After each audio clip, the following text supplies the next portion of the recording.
Hi there, folks. It's Jonathan Denwood here from WP-Tonic, and in this video, I'm going to be discussing what are the best ways to build a WordPress website in 2024. There's a lot of information out there on YouTube and on the internet, but the truth is a lot of it is out of date or it's driven by affiliate commissions. In this video, you're going to get up-to-date and straightforward and honest advice on what is the easiest way to build a WordPress website in 2024. I'll be back in a few moments, folks. Coming back, folks, like I say, I'm going to be discussing what are the key things that you got to know that will help you build a WordPress website in 2024, the easy way, the up-to-date way. There are some key things that you've got to understand, some key choices here. To be truthful, there's no one true perfect solution out there. But there's definitely some that you should avoid and some that are pretty guaranteed to give you a really fantastic solution. But that's one of the strengths of WordPress. You're not stuck with just one solution. There are choices when it comes to WordPress, and that's one of its great strengths, folks.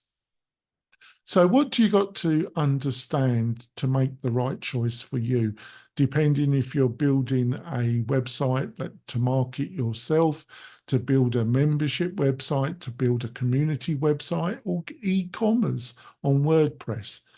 I'd say to choose WordPress is a great solution. It drives between 42 to 45% of all websites on the internet, and there's a good reason for that. Now, the old way of building a WordPress website was to upload the core of WordPress, find a hosting provider, buy a domain name, and then you had to go out and buy a theme.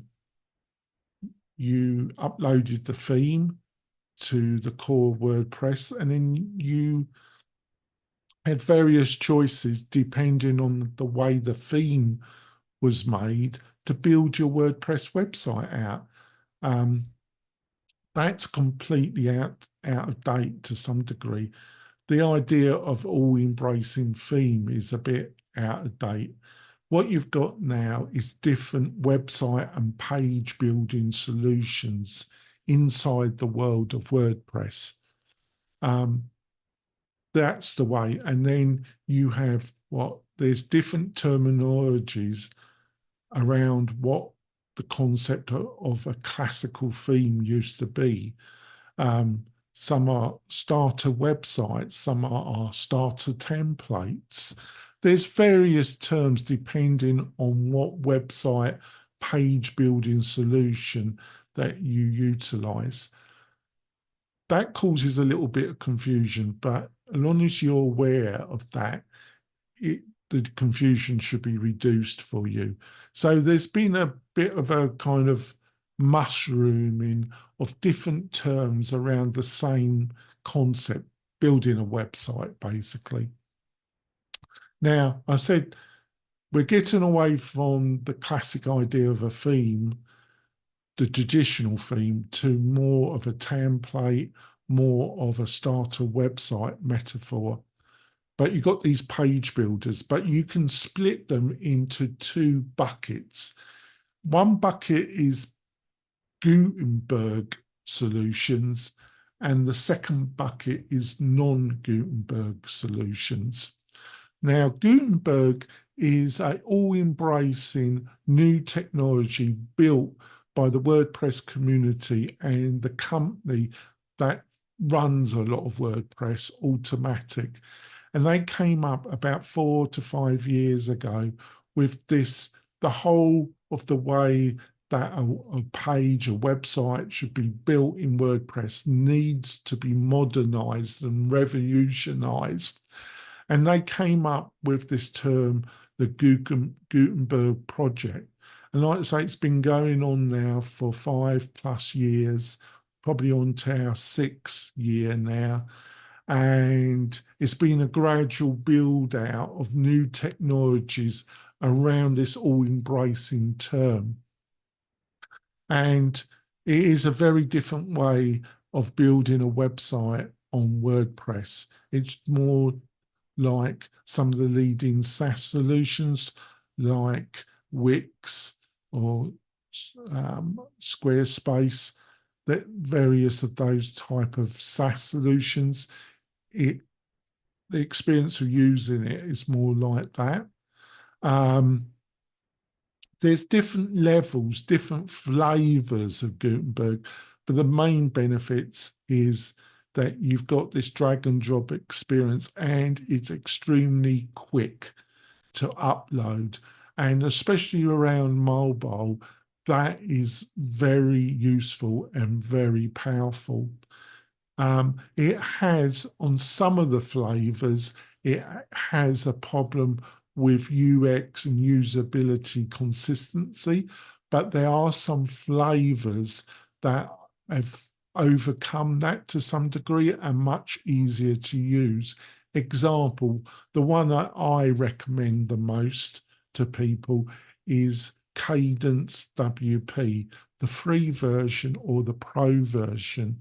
It is excellent, excellent Gutenberg-based solution for the starter individual, the intermediate, or the power DIY user. We use it at WP. It's part of our hosting package. You get the pro version, and we just love it. And it's one of the best flavors of Gutenberg out there.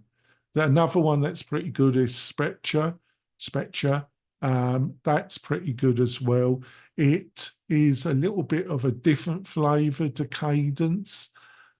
It has its strengths. I think some of the weaknesses pare it down a little bit than compared to Cadence, but those weaknesses are more around that they have embraced a lot of the most newest elements of Gutenberg that have been introduced, and the UX and usability elements aren't quite there. So it's not all Spectre's fault, really. Cadence has taken a more slower path. They've taken the core power, but they've done, in my opinion, a better job about usability and actually using the power of Gutenberg. So, and there's about another 3 to 4 other solutions. I've written an article, you find the link in the video description, that goes into all this in a lot more detail and gives you more choices. But they're the 2 main flavors of Gutenberg that I would look at. Now, there's a whole other bucket of solutions that don't utilize Gutenberg. And some of these solutions have a bigger user base than the Gutenberg flavored solutions. So they're pretty good. So that's the main choice. And I'm going to give you some recommendations from the non-Gutenberg world. One of the biggest solutions is Elementor. It started about 6, 7, 8 years ago, and it now drives about 2 to 3 million WordPress-based website. And it's extremely powerful. It's drag and drop. If you've used any SaaS product, you're going to be well at home with Elementor. And it has a very large third-party plugin community. And there's a load of starter themes that you get with Elementor. Plus, there's whole starter website libraries from third-party suppliers as well. So you've got a lot of choice there. One of the problems with Elementor until recently was it was very resource hungry. It needed pretty good website hosting. Otherwise, it could be slow, especially on mobile. Now, with some improvements on the basic technology that Elementor uses. Some of the performance drawbacks have been improved upon, but I would still say compared to Gutenberg and some of the flavors that I've discussed, it isn't as quick. It just isn't, especially on mobile. And being that almost from 70 to 80% of people's user base are probably on mobile, that's an important thing to consider. So I think if you want to use it, I think as long as you really got good hosting, you can overcome some of the mobile problems. But in my opinion, you would probably be better off at looking at a Gutenberg flavored solution. Another one that's really popular is Divi. Divi started really the drag and drop page building metaphor in some ways. It's extremely popular with graphic designers and people with some kind of artistic background. Has a lot of themes, starter themes. It's a pretty good solution. I think it's getting a bit long in the tooth. They've been talking for quite a while about moving to a Gutenberg flavored solution, really changing their technology stack to Gutenberg, but we haven't yet seen it in the live being sold directly to their customer base. And that's been going on for quite a while now. I don't actually know if they're going to actually get there. In its basic, where the average customer that can go to Divi and buy it, I personally wouldn't recommend it to you. I think there's also performance problems with Divi, very similar to some ways to Elementor. The last one I'm going to talk about is Bricks. Now, Bricks has really taken the WordPress professional power user community by storm over the past 18 months. It is a more technical based tool. There are themes that you can buy. You don't get many themes from Bricks itself, but there are third-party starter themes, starter websites that you can buy. It is more technical, but the actual code it produces is some of the most cleanest and quickest to load in all the solutions that I've talked about so far in this video. And it has become the real darling of the professional web design power user community in WordPress. The code it produces is extremely attractive and powerful and fast to load, and you won't have any problems with mobile.